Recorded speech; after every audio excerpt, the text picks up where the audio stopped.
Hello, everyone, and welcome. And thank you so much for joining us. We're excited to talk about, have a conversation about Omani literature and the art and process of translation.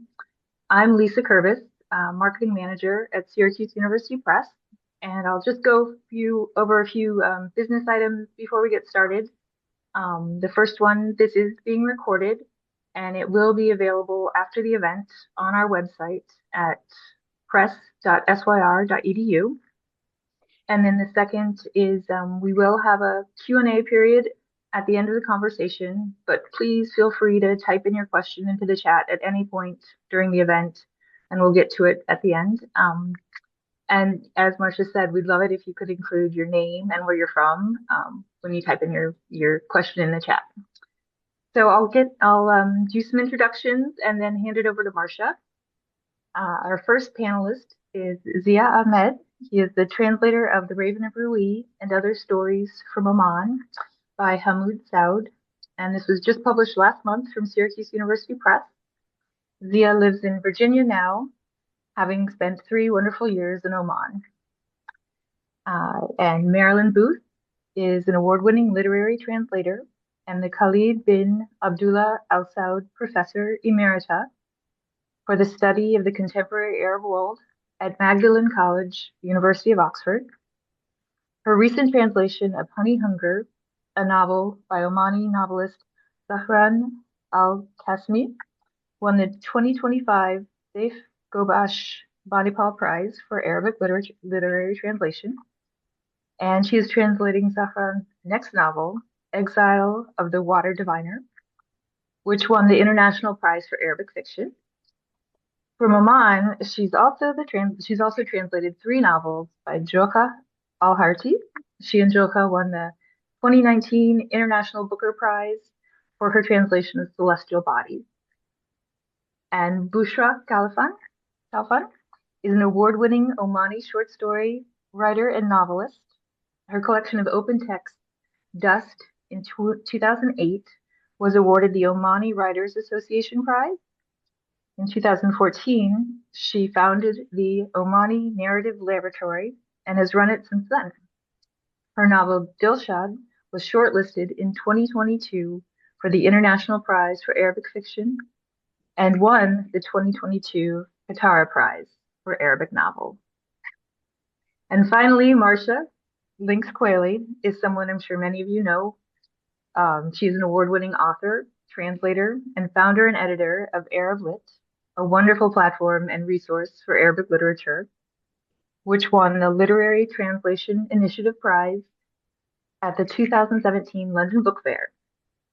And her translation of Sonia Nimr's Wondrous Journeys in a Strange Land won the 2021 Palestine Book Award. And now I'll pass it over to Marcia. Thank you.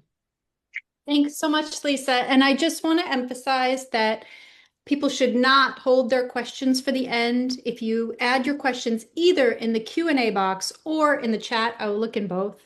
It gives a sense of how much time we should dedicate to the questions at the end. So it's very helpful if you do add them whenever you think of a question.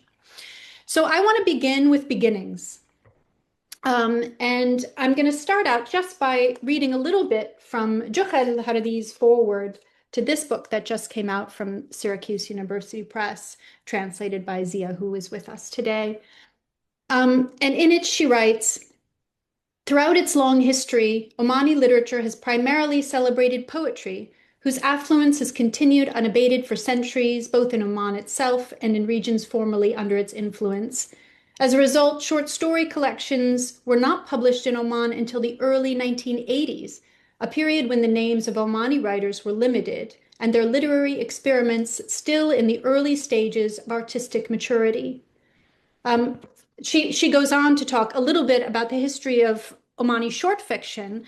I would just add that it's my understanding that the first Omani novel published was in 1965, The Angels of Green Mountain. And this, means that Omani fiction, both short fiction in the 80s and the novel in the mid-60s, started considerably after Egyptian, Lebanese, Palestinian, Syrian fiction. And yet, in the last 20 years, there have been, you already just heard about Bushra's many literary prizes, and as well about Jokha Alharthi winning the International Booker, becoming the first Arabic novel to win that prize. Zahran Alqasmi winning the International Prize for Arabic Fiction, Mohamed Alyahyai winning the Qatar Prize, and many other Omani writers sort of springing, not just, kind of coming slowly into fiction, but really blossoming all at once. So I wanted to kind of turn the first question to Bushra and ask, as an Omani writer, why this, I guess we can imagine why the shift to fiction, but why this sudden flourishing? How did Omani writers take to this form so successfully? I think there is more than one reason. First of all, we have to consider education in Oman starting very late. Until 1993, the illiteracy rate in Oman was 41.2. That's the year I was graduated from university. So getting into literature, especially in novels, I think part of it is to have readers as well, not only writers. So in the 80s, there were novelists in Oman, Saud Muzaffar, Ahmed Bilal, and I think others. But the first, what we call it, artistic novel was بدرية الشحي طواف حيث الجمر 1999. And as everything the Omani do, we in Oman, I think we are that kind of people who like to master the craft before we go out with it. So it took us very long to master the craft, learning from the classics, the international classics, the Arabic classics, and all who have written novels before us. And we kept on practicing on literature. And then when Badriya Shehi had her first book, she was inspiring. I'm talking about myself.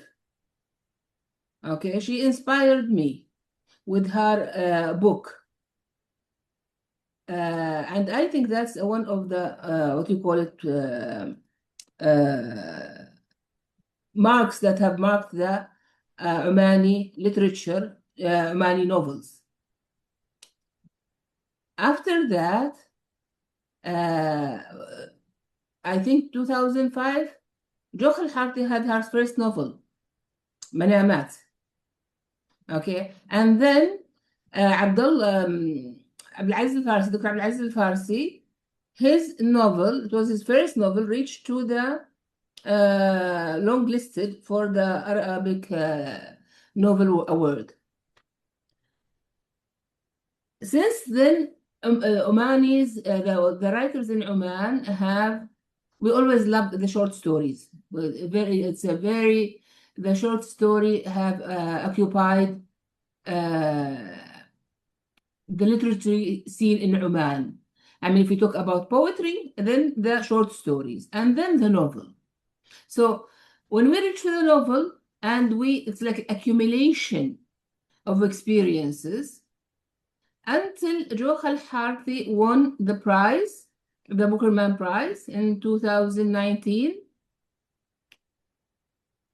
I think in that year, what Jokha did is she had given us the feeling that you are ready, you can compete, come. And that's when we started, it's a build-up of trust, self-trust. The Omani self-esteem in writing a novel has risen. The ambition was always there, and the capacity was there. Just you needed the racing flag to start, and we started. So I think this is why you can see the Omanis, started participating. It doesn't mean Although I'm saying this doesn't mean that the writing was not ready. The writing was ready, but for us to feel confident enough to get into, the price list, this would have come. It was a bit late for us, but it was. We were accumulating the pressure inside for it to bust at that moment. Okay. I am just going to stick in an extra question here then, because you mentioned Badriya Shihi and Jokha Alharthi. Is there a way in which Omani literature is more, I don't know, creates more space for women writers than some other countries do? I don't know. I think in the classical in the Arabic literature, they say that the first novel written was by a woman from Syria, I believe. So I think novel somehow loves women and women loves novel. Okay. We find it a bit. I think it's very feminine way to say our vision, and I think I don't want to put in a gender context, but I think it's I've read it somewhere. I'm not sure, you can correct me, that most of the novel readers are female. Yeah, I think globally most readers Globally. There are more women readers than men. Yeah. Yes, especially for novels. And I think with the years, more female writers are novelists. And this is the way we face the world. We are mothers by nature, and we are telling stories. So we are telling our story now to the world. Okay. It's about time. Thank you.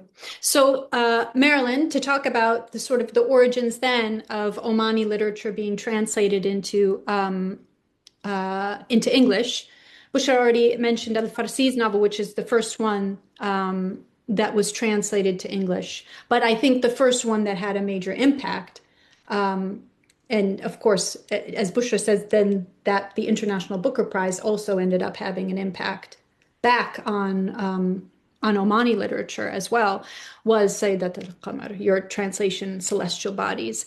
And I wondered, and since then you've translated several other Omani novels, as Lisa mentioned. And I wondered if you could bring us to how you came to Omani literature and how that became part of, your translational oeuvre. Yeah, sure. Thank you. And I really appreciate what Bushra has said. And I just think that makes so much sense.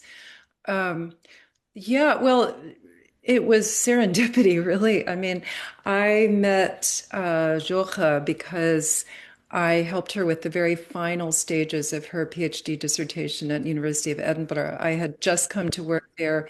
Her supervisor, the wonderful Carol Hillenbrand, had retired. And so I helped with that final stage. And actually by then, Jokha was back in Muscat, but she came for a visit and she brought me a copy of Sayyidat al-Qamar, and I loved it. I just loved it. And so I decided I wanted to translate it, and I got some encouragement from other people. I did not have a publisher, and it took a very long time, but that's a whole nother story. So once I had translated it, and it came out, I mean, Jokha and I have a really wonderful working relationship, and I would dare to say, I hope she would agree with me, that we're friends. And translation has really created some of my most cherished friendships. It's a wonderful aspect of the work. So I was pleased that she wanted me to translate more of her. But then at a certain point, I also remember asking her, I want to read more Omani literature. And so she gave me a whole sort of list of names. And among them was Zahran's name. And while I have enjoyed literature by a number of writers, and I've got like a stack that I haven't read yet, There was something that particularly drew me to Zahran's work, so it's been a real pleasure to translate him as well. Yeah, I mean, there's something really incredible about his natural landscapes. Yeah. And I would say the same thing happened for me. Actually, I asked Jokha right after she won the International Booker, hey, actually, I don't know that much about Omani literature. Give me 5 titles I should read. And I remember Zahran, the novel Honey Hunger was maybe the first one on the list. So so this was a moment of opening for sure. So Zia, to move to you and your beginnings. This was, I believe, your first book-length translation, right? That's As well right. as your first Omani book in translation. And I wonder, although you have work in progress by Huda and Mohamed Alyahyai, I think. And I wanted to ask about your beginnings with Omani literature and translation. Well, Marcia, Marilyn just used this wonderful word, serendipity, and it was really serendipitous. My job takes me to every other few years, I go to another country just to live and work and see what's up. And I've always found the best way to figure out, get my bearings is to read. And I was in this little bookshop, and I hadn't heard of Hamoud at all. Of course, all I knew of Omani literature, of course, was Sayyidat al-Qamar and Marilyn's translation. And the bookseller said, "Oh, you should totally read this." It was a tiny little novella-length collection of Hamoud's writing, and so I went home and I read it, and I was just utterly blown away. I had never.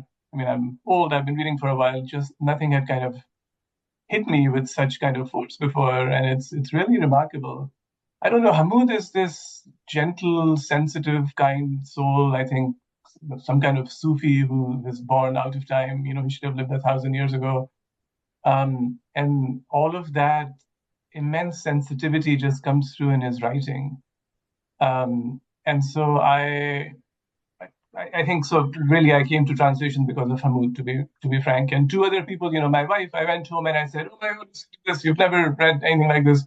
And so I'm kind of in my very kind of broken way trying to translate as I read out to her. And I said, "It's a crime. This hasn't been translated. Why? I wonder why that's not the case." And she's like, "Why don't you do it?" And I said, "Oh, that's ridiculous. How would I do it?" And then literally the same evening, I was talking to my wonderful friend Hamid. And I said, "Oh, my wife said I should translate it. Isn't that funny? Haha." And he didn't laugh. He was like, "Why don't you?" And so then I spent some time and did it. And then again, serendipity found a wonderful publisher in Syracuse. And so the book came out last month. Excellent. And Marilyn, I just want to assure you that Jokha has added to the comment that yes, you are friends. Bushra, to just one last question about beginnings. I wondered if you could tell us a little bit about your personal beginnings as a writer. What brought you to crafting literature and fiction in particular? I don't know. I never thought that I will be a writer until I had my first son. And then I thought, there's this stage in your life where you feel that you have ticked all the boxes. So by 1993, end of 1993, I had given birth, I had my first son, graduated from university, I had I'm working, I start working, I'm married, and suddenly I start feeling emptiness in my soul. And that emptiness couldn't be dealt with, except like a huge gap inside you, except by writing. And I start writing. In the beginning, I was writing verses, something like poetry, or I thought it was poetry at least. Okay, and then after that was like it started in 1994. 1995, I started writing stories. And the stories, as usual, was taken from the small events in my life, where I had put it under like a magnifying glass and try to understand me and what's going on. And after that, I fall in love with short stories. I found a place where I can see the world fragmented in a way and take every fragment and work on it, trying to make sense of things, I think, by observing on small scale. But to tell you the truth, I've always had, my reading was based not on short stories. My reading was based on novels. So I always wanted to write a novel. But I was not, I thought, I don't have yet the patience and the tools. So it took me quite a while, especially in some areas in the Omani history. I thought that I need to look deeply into it. And I love reading in history, trying to understand also our history, what made us reach to here, what happened,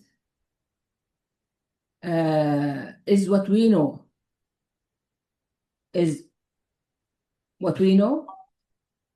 or there's a lot of chapters that have been hidden from, censored in a way in our history, to keep us feeling safe.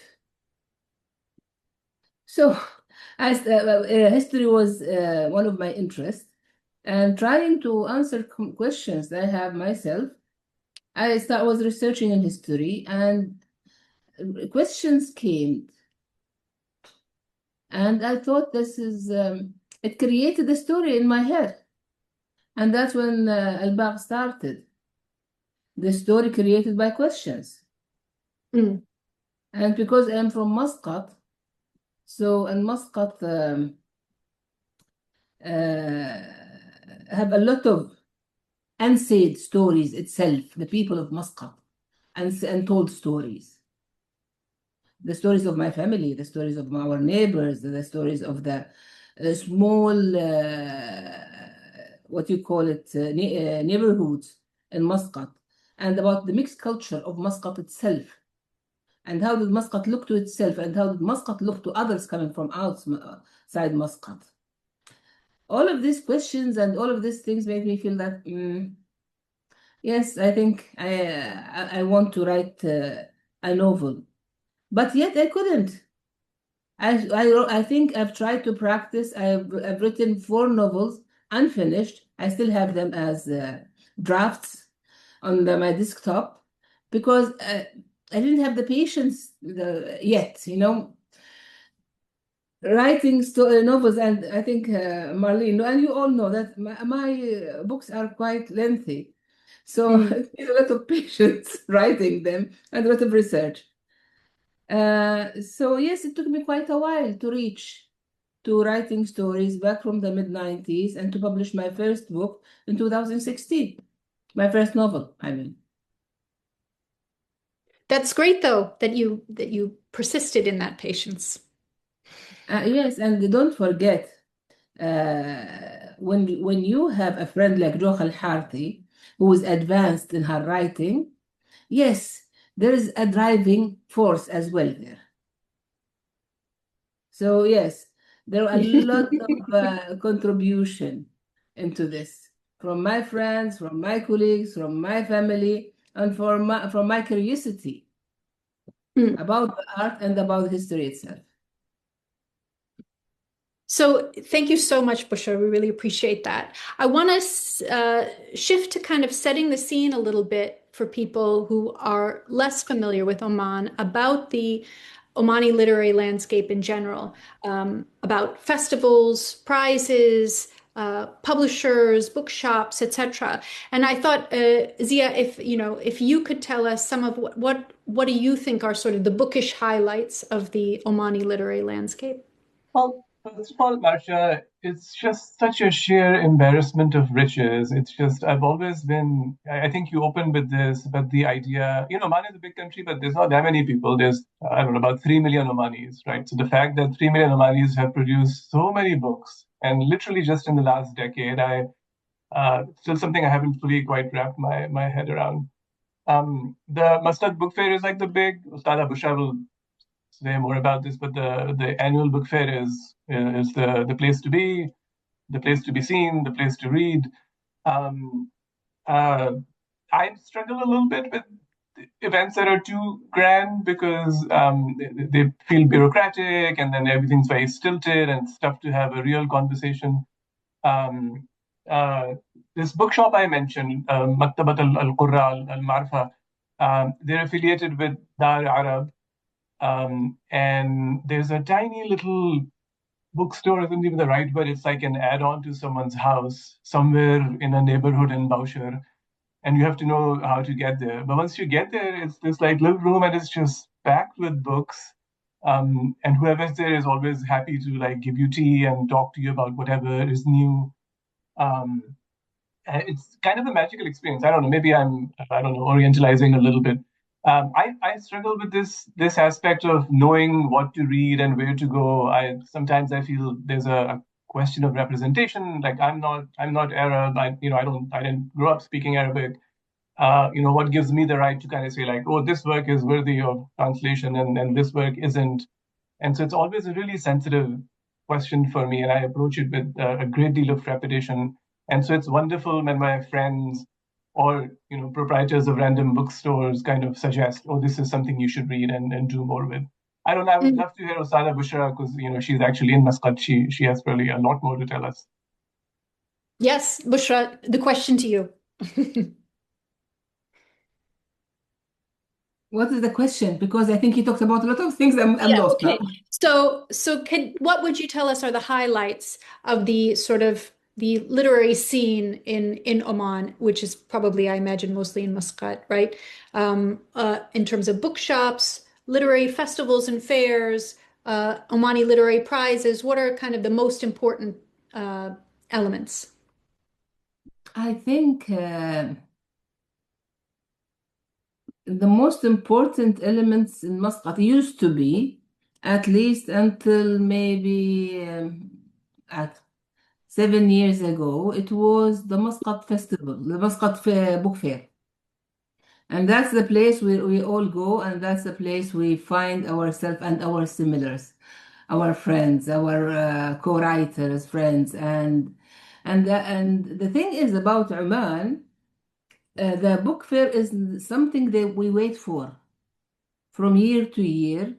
We wait for because there were no many bookshops in Muscat. So it was our major resource for books. We are studying books from year to year, except if we are traveling. And yes, we get books from Lebanon, from Cairo, Baghdad, elsewhere. And the other thing also, we have the, what we call it, the culture club. The culture club started, I have joined in mid-90s, and all the events there where you can, I think it's a very important accelerator or hub, we can call it. And then I think from mid-90s, we have many other institutes. Beit al-Zubair is an institute as well for there are a lot of events, activities related to literature, and bookshops have started to what you call it, somehow there was a transfer stage where we had only one bookshop. In Muscat, there was one bookshop. It was an angelic bookshop called the Family Bookshop. Okay, and we used to find the English books there mostly. and some little Arabic, very little Arabic. And then after that, there was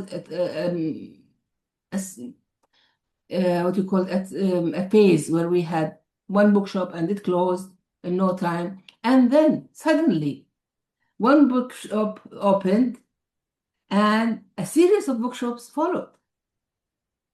And since then, bookshops open, bookshop closed. But I think this is not only in Oman, it's in the region itself.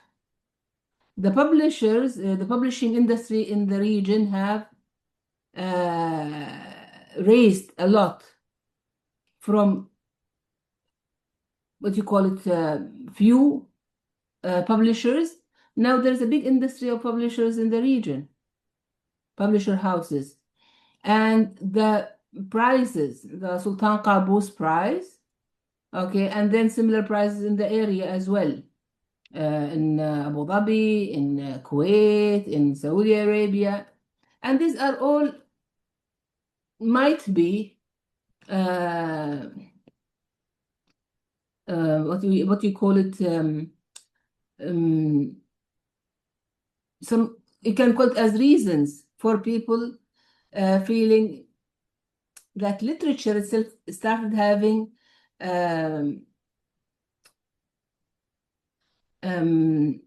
its own sphere, its own strong sphere, that yes, there is strength here in this area, we can join here and we can be something. Whether it was the prizes, whether it was the bookshops, whereas this is the big, what you call it, celebrating writers as well. All of these are factors in moving forward with the writer. I think Zia mentioned that regarding Oman is a population of 3 to 4 millions, okay, and having this many writers in Oman, and lately well-celebrated writers, acknowledged and celebrated writers, it's also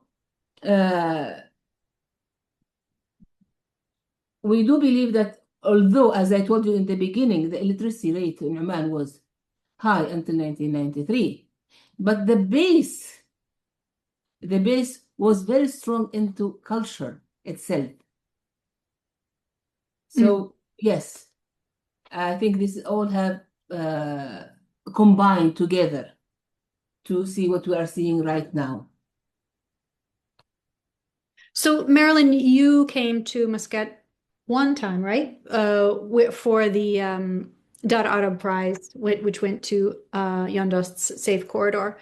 And I just wondered if you had any observations about how the literary scene seemed different to you from other places. I have not yet, I want to emphasize, spent enough time in Amman. I very much hope to spend more time there. I'm very envious of Zia for spending time there. And I would say that, you know, my impression was definitely along the lines of what both Zia and Bushra have said. I mean, there seems to be a palpable excitement. There seems to be a very, you know, there's clearly a very supportive atmosphere towards literature. And I would mention also that Bushra mentioned the Culture Club.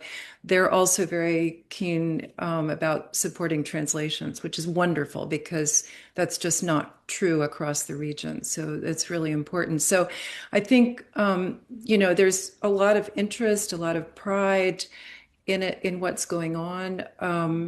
But I just haven't spent enough time there to really. But I have been to the small bookstore that Zia mentioned, and it's wonderful. So I can agree with that. And you know, the proprietor takes great pride in the fact that he really focuses on books written by Omanis.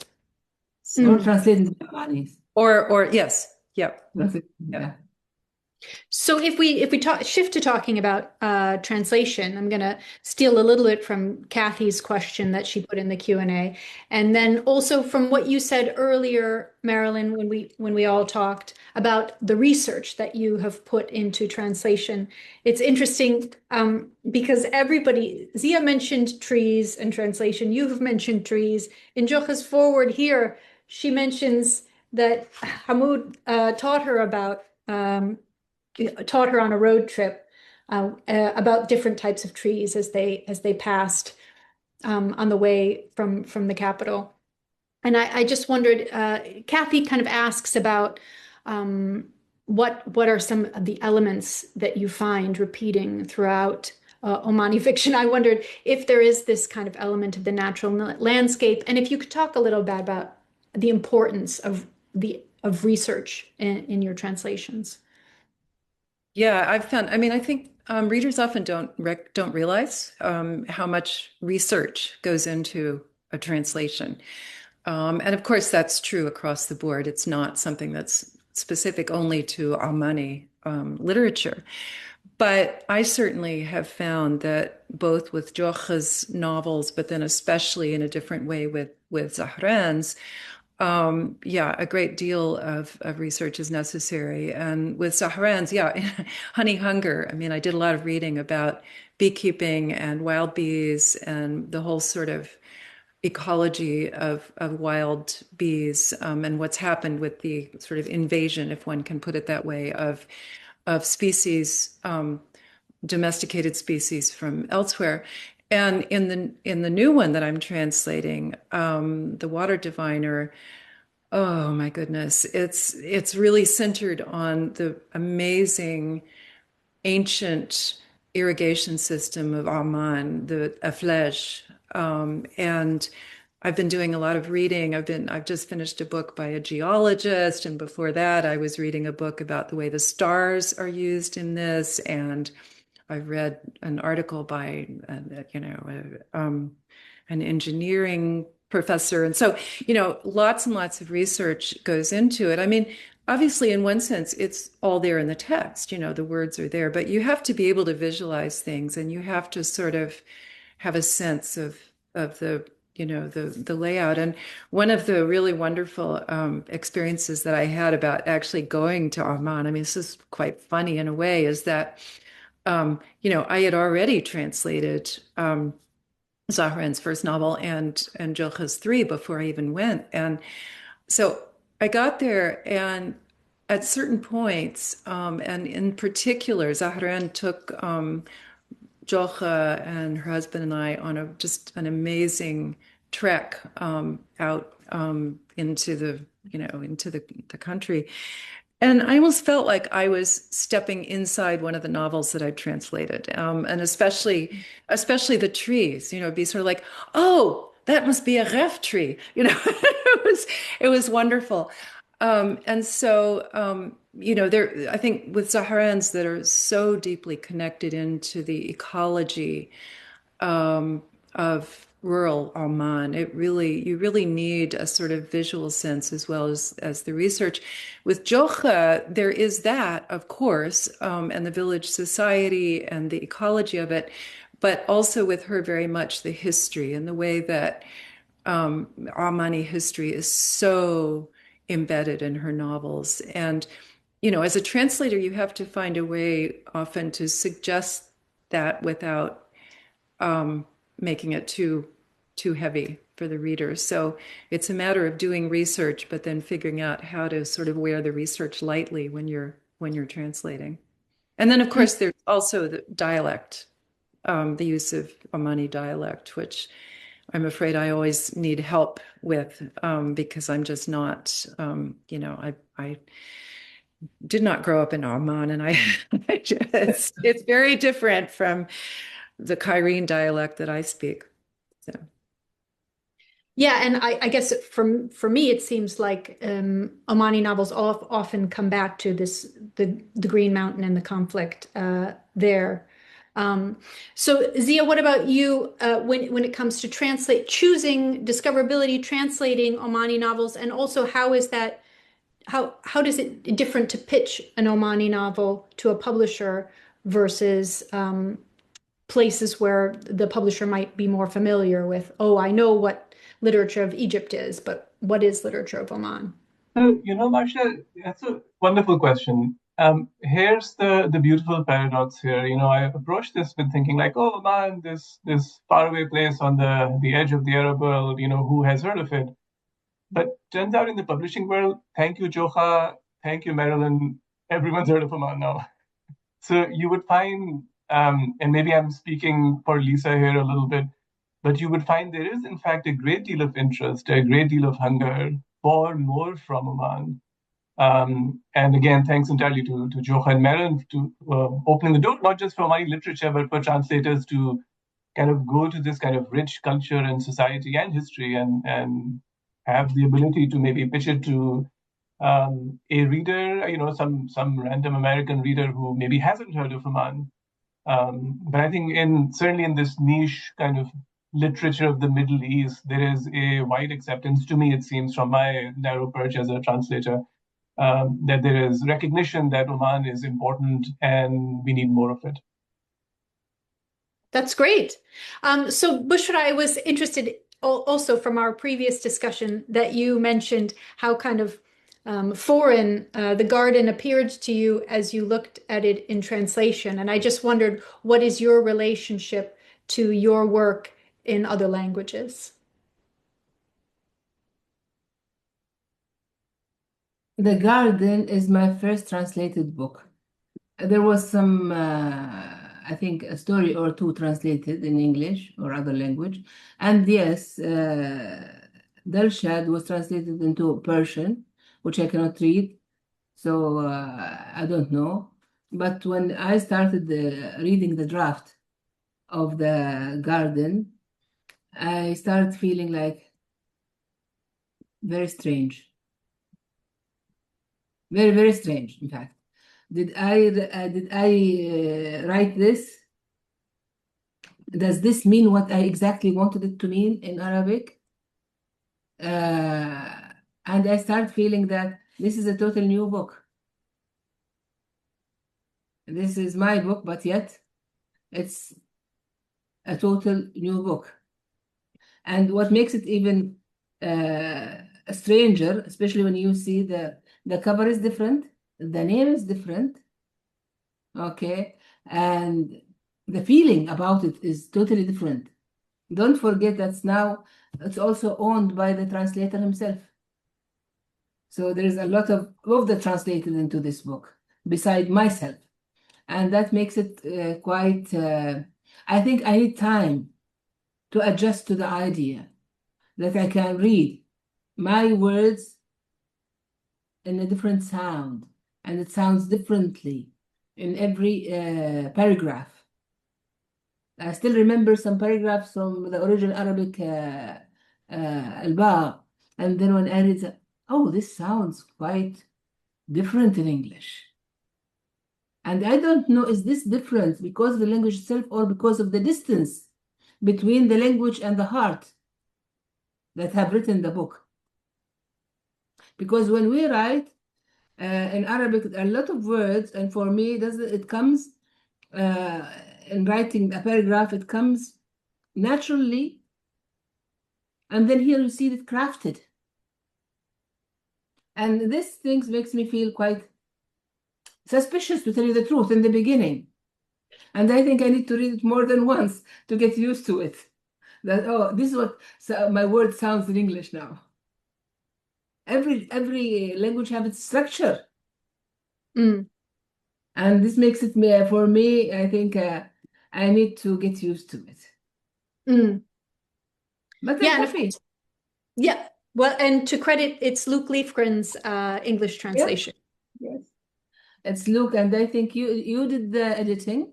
I did. You can blame me for any errors are my fault, and any goodness that you find in it is No, it Luke. is not the error. I'm not thinking of the errors. I'm thinking about the difference in feeling, the way it feels only. I'm not yet there in the mistakes. Okay. So again, actually, I'm going to steal Nashwa's question and stick it in here now, since we're talking about translation, because she asks if there are any funding opportunities for translating Omani literature. And Marilyn, you had mentioned the Culture Club supports Omani translations of Omani literature. I wondered if we could if anybody here can brainstorm for Nashwa what funding there might be. Well, there's also, I mean, I can't speak for the Culture Club, so I know they're very interested, but I don't know exactly, how it all works. But also Dar Arab, being partly based there, I mean, they have a particular interest in Omani literature, and while they're not, as far as I know, there's not sort of extra funding, at least I think with their prizes, and with particularly now that they've added the new prize for published Omani literature in Arabic, I would hope that would encourage translations, even if it may not generate, direct funding. So I'm not really aware, though, of specific funding streams otherwise for that, but there may be some. Nada says in the chat that she's heard that the Ministry of Culture sometimes funds translation of Omani books. I don't know. Bushra, what have you heard? Is there financial support that you know of, translation funds that people could apply for translating Omani books into other languages? I think there was the Anglo-Omani Oh, Society. yeah, right. Yeah. Yeah, that's true. Yep. There's I think a partial funding maybe for the translating. I think my two books, in fact, translation were funded by Ministry of Information. Okay. Okay, and is that something you applied for, or the translator applied for? I applied for it. You applied for it. Okay. What about you, Zia? What can you bring to this? I don't know if I can bring anything. I just applied for a PEN Haim grant for Mohamed Alyahyai's novel, and apparently it's difficult, and I don't know how much funding there is, but that's nothing to do with Oman in particular. But it's just a general grant for translations.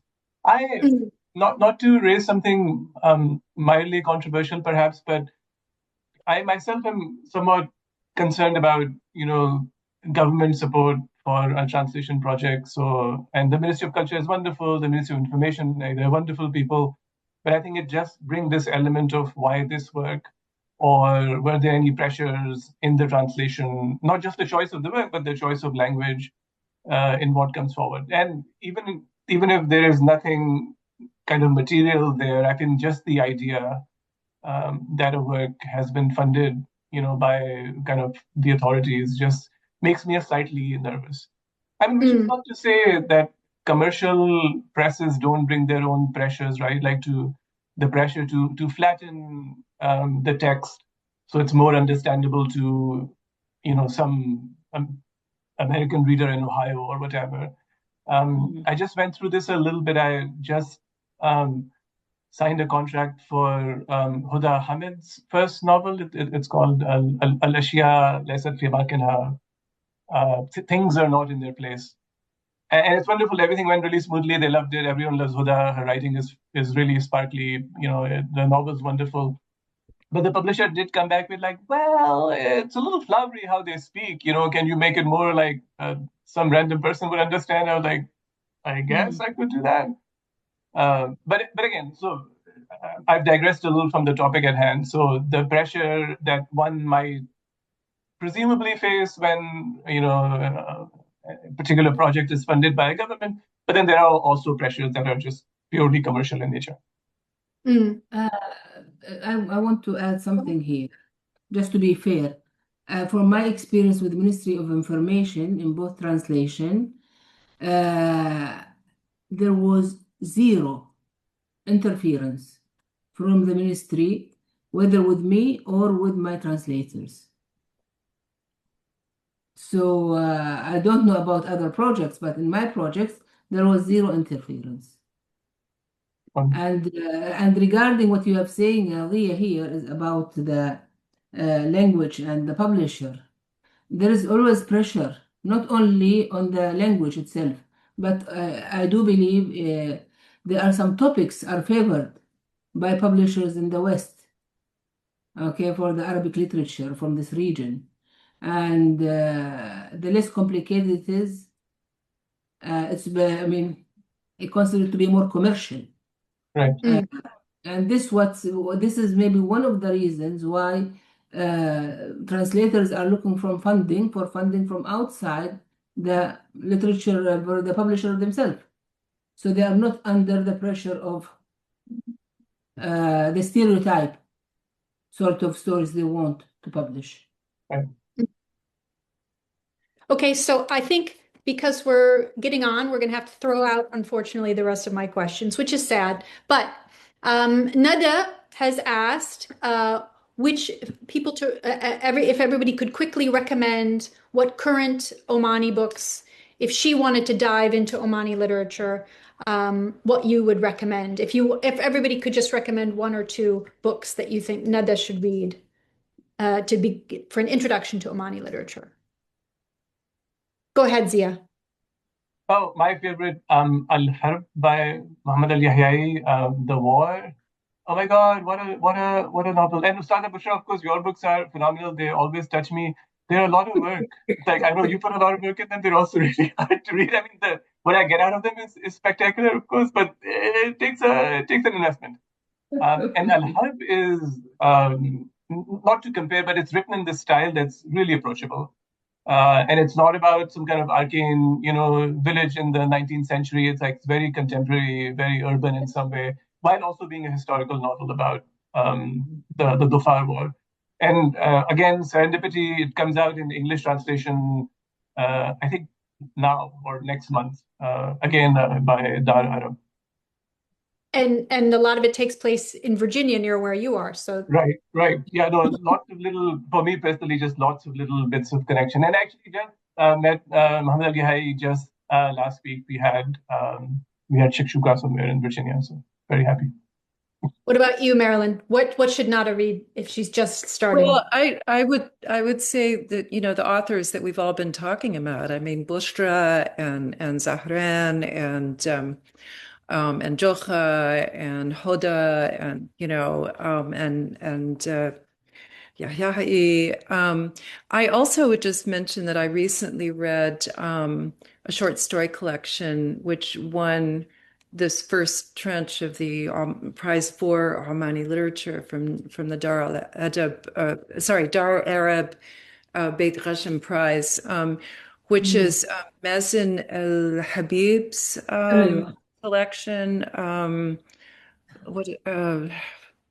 Qawanin al-Faqt, and I was impressed by it. I thought it was really good, and especially the way he uses a child's perspective, which is, I think, very difficult to do. So again, I just think there's such a richness of things to read, and as I said, I've got a stack of things that I'm very, very keen to read. So I'm sure that a year from now, I'll have additional suggestions.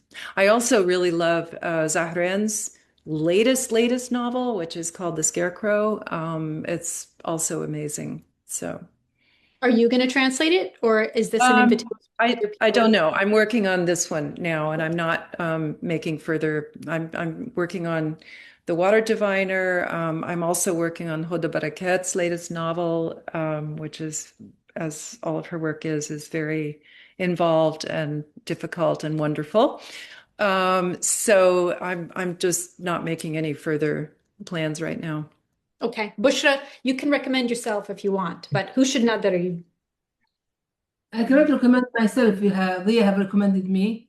So I cannot recommend myself. But for me, if we talk about short stories, I can recommend a long list. Omani short stories writers are wonderful. Mahmoud al-Rahbi, Yahya Salam al-Mandari, Sulaiman al-Ma'mari, Huda Hamed herself. Jokha latest collection of stories is beautifully written. Yep. And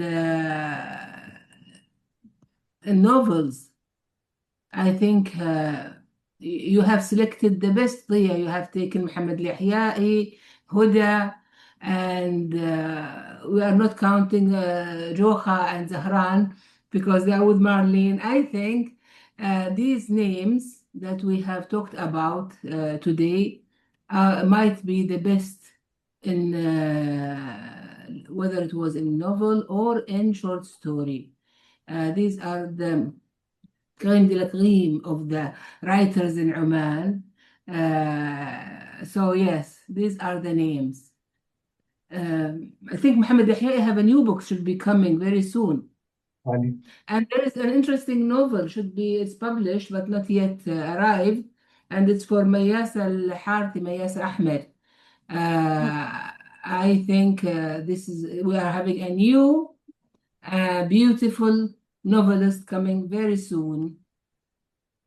And to tell because I'm supervising this novel workshop, 2 years novel workshop, I think we are having some new names coming very strong in the coming few years as well.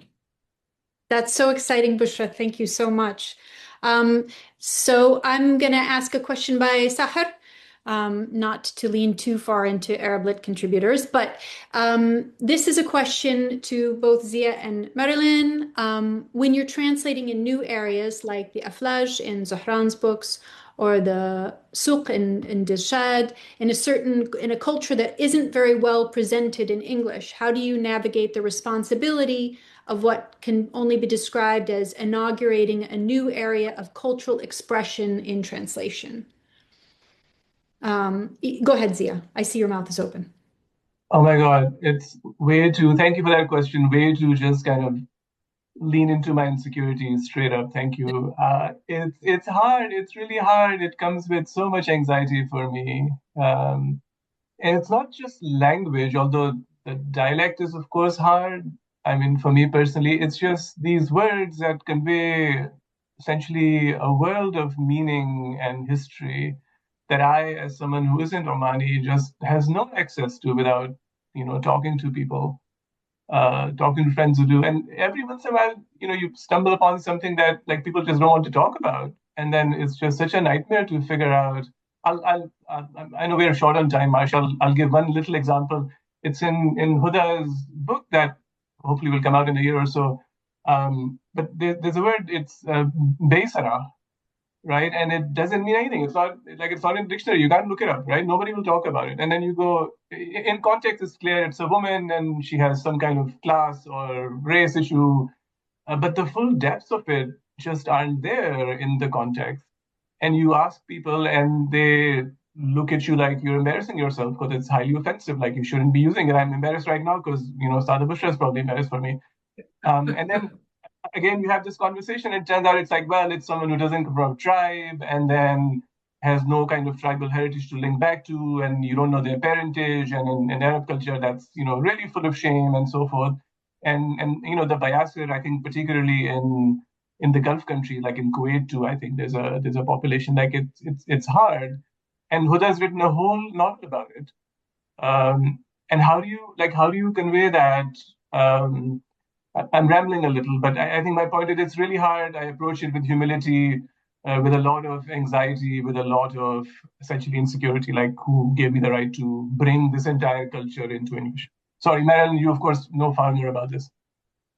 No, I completely agree with you. I feel the same. And, I think the humility can get to a point where sometimes I'm translating and I just feel like I don't know either language anymore. I don't know Arabic and I don't know English, and I'm just like, oh my God, why am I doing, So I think, you can never convey the whole, the richness of it. And you just have to try your best. I don't know. I mean, I think trying to bring a whole new area of experience in is, that's huge. I think I try to let the work guide me, and I tend to generally, I stay very, very, very close to the original text, and that works best. And I think that's where the resonance can really come out. Some novels, I think, it does make sense to write a postface or an afterword. Others, I prefer not to, but I think at times it's good. But I hope this doesn't sound too dismissive, but I think, we live in an age where people can look things up. And I also kind of feel like, what, if somebody wants to know more about the history of Aflaj, ahlan wa sahlan, you can find it, So I think it's a shared responsibility. It's the translator's responsibility, but it's also the reader's responsibility. Well said. Bushra, there's a question from Barbara wanting to know about what kind of literature children are exposed to in the Omani school system. So what kind of texts are kids growing up reading? I have no idea. I mean, What about your kids?